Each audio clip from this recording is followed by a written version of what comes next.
सभी को कामिका एकादशी की बहुत बहुत शुभकामनाएं और सावन के दूसरे सोमवार की भी बहुत बहुत शुभकामनाएं।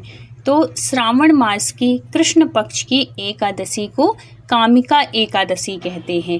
इसे पवित्र एकादशी भी कहते हैं। प्रातःकाल स्नान करने के बाद भगवान विष्णु की प्रतिमा को गंगा जल से स्नान कराकर भोग लगाते हैं। अगर प्रतिमा ना हो तो आपके पास जो चित्र हो, फोटो हो, आप उसकी भी सेवा कर सकते हैं। आचमन के पश्चात धूप दीप चंदन आदि से आरती करनी चाहिए।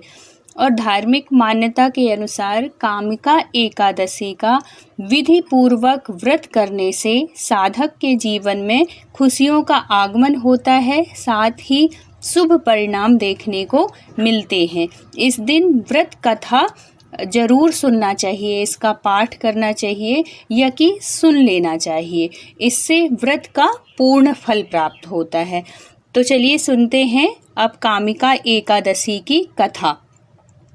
कामिका एकादशी दोनों पक्ष में आती है, कृष्ण पक्ष भी और शुक्ल पक्ष भी, दोनों उसमें आती है।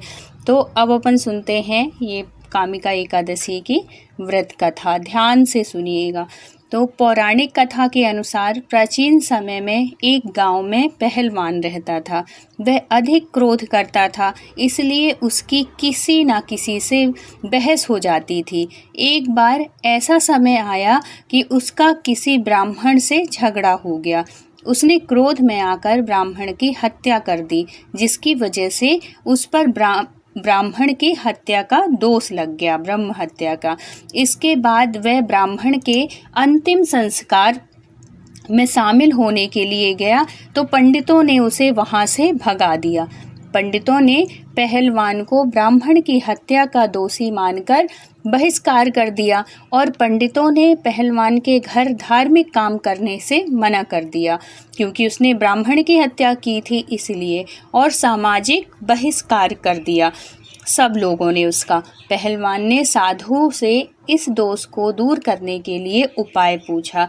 तो एक साधु जो मिले उसको, तो उन साधु ने सावन माह के कृष्ण पक्ष की कामिका एकादशी व्रत करने की सलाह दी।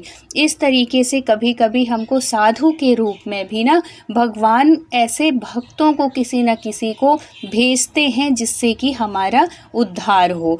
अब इसके बाद पहलवान ने विधि पूर्वक, जैसे कि साधु ने विधि बताई थी, वैसे कामिका एकादशी व्रत किया। इसके बाद पहलवान को सपने में श्री हरि के दर्शन हुए।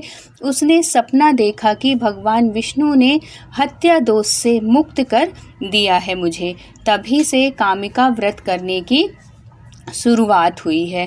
तो कामिका एकादशी बहुत ही फलदायी है। हमारे कितने भी बड़े पाप हो, घोर पाप हो, ब्रह्म हत्या पाप बहुत बड़ा होता है, उससे भी इस पहलवान को मुक्ति मिली कामिका एकादशी के व्रत रहने से। और जो व्रत नहीं रह पाते तो वो इस कथा को जरूर श्रवण करिए और अपने फैमिली, रिश्तेदार और जो भी आपके जान पहचान के हों उन तक ज़रूर ये वीडियो शेयर करिएगा, जिसमें कि वो भी इस वीडियो को, कथा को सुने, जिससे कि उनको भी फल प्राप्त हो।